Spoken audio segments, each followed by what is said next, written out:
నిత్య గారు. సభా సరస్వతి నమః. 34 ఏళ్ల క్రితం 1991 జూన్ 13 నాకు 6 ఏళ్ల వయసు. నేను మొట్టమొదటిసారి కెమెరాని ఫేస్ చేశాను. మళ్ళీ 34 ఏళ్ల తర్వాత నా 6 ఏళ్ల కూతురుతో పాటు కలిసి మొట్టమొదటిసారి ఇందులో ఈ కథాసుధలో వెండిపట్టిలో నటించాను. It's a great memory for me. దానికి ముఖ్య కారకులు సతీష్ గారు. అయితే ఆయన దగ్గరికి వచ్చే ముందర ఖచ్చితంగా స్మరించుకోవాల్సింది ఇందాక పెద్దలందరూ చెప్పినట్టు రామోజీరావు గారు. ఒక మనిషి 100 జన్మల్లో చేయగలిగిన పని, అథవా 100 మంది మహానుభావులు కలిస్తే ఒక జన్మలో చేయగలిగిన పని ఆయన ఒక్కడు ఆ సామ్రాజ్యాన్ని స్థాపించి ప్రపంచాన్ని నిరూపించారు. ఆయన గొప్పతనం ఏమిటి అంటే అందరికీ తెలిసిందే. కానీ నాకు ప్రత్యేకించి ఈటీవీ కన్నా ఆ సంస్థ రామోజీరావు గారన్నా ఎందుకు గౌరవం అంటే, ఇవాళకి కూడా అంటే నేను చైల్డ్ ఆర్టిస్ట్గా ఉన్నప్పటి నుంచి ఈటీవీ సంస్థతో నాకు అనుబంధం ఉంది. హీరోగా చేశాను. అలాగే ఛాంపియన్ అనే షో ఇందాక అజయశాంత్ గారితో మాట్లాడుతూ ఆ షోకి నాకు నంది అవార్డు కూడా వచ్చింది బెస్ట్ యాంకర్గా.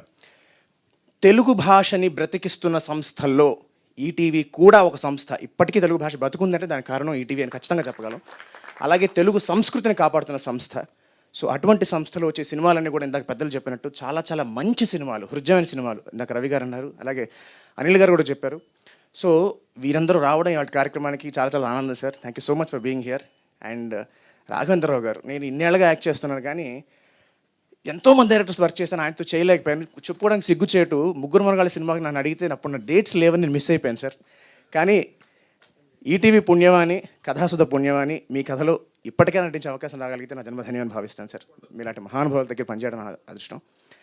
అండ్ అలాగే ఇంకా ఈటీవీ సంస్థ, ఈటీవీ విన్ ఈ యాప్ వచ్చింది. నేను 2009లో 1940లో గ్రామం అని సినిమా చేశాను. సినిమాకి నేషనల్ అవార్డు వచ్చిన తర్వాత నేను నా చదువు కోసం బ్రేక్ తీసుకున్నాను. మన ఇండస్ట్రీ గురించి తెలిసిందే, కొన్నాళ్ళు మనం బ్రేక్ తీసుకుంటే ఇండస్ట్రీ కొన్నాళ్ళు బ్రేక్ ఇస్తుంది. అలా ఒక 7-8 ఏళ్ళు గడిచిపోయింది.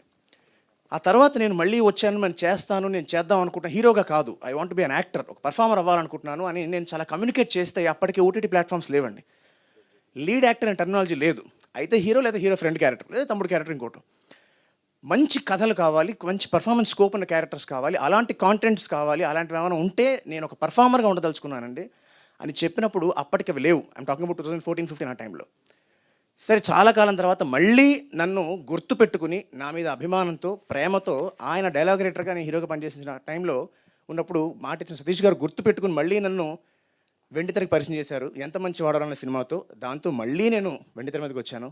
అంతేకాదు దాని తర్వాత ఆయన ఎప్పుడు గుర్తుపెట్టుకుని ఆయన ప్రేమగా ఆయన సకల కళావల్లని పిలుస్తుంటాడు. ఆయన ఎంతో హృదయంగా మాట్లాడుతుంటారు.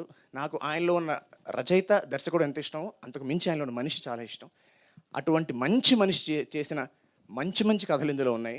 తప్పకుండా ఇది అందరికీ చాలా హృదయంగా ఉంటుందని, అందరూ దీన్ని వీక్షించాలని, కథాసుధలో ఇంకా ఎన్నెన్నో మంచి మంచి కథలు రావాలని, దానికోసం పాటుపడుతున్న మా నితిన్ టీం వాళ్ళందరికీ శుభాకాంక్షలు తెలియజేస్తూ ఇంకా చాలా మంచి కథలు దీని ద్వారా రావాలని మనస్ఫూర్తిగా కోరుకుంటూ మరొక్కసారి ఇందులో భాగమైనందుకు చాలా చాలా సంతోషిస్తూ థ్యాంక్ యూ సో మచ్.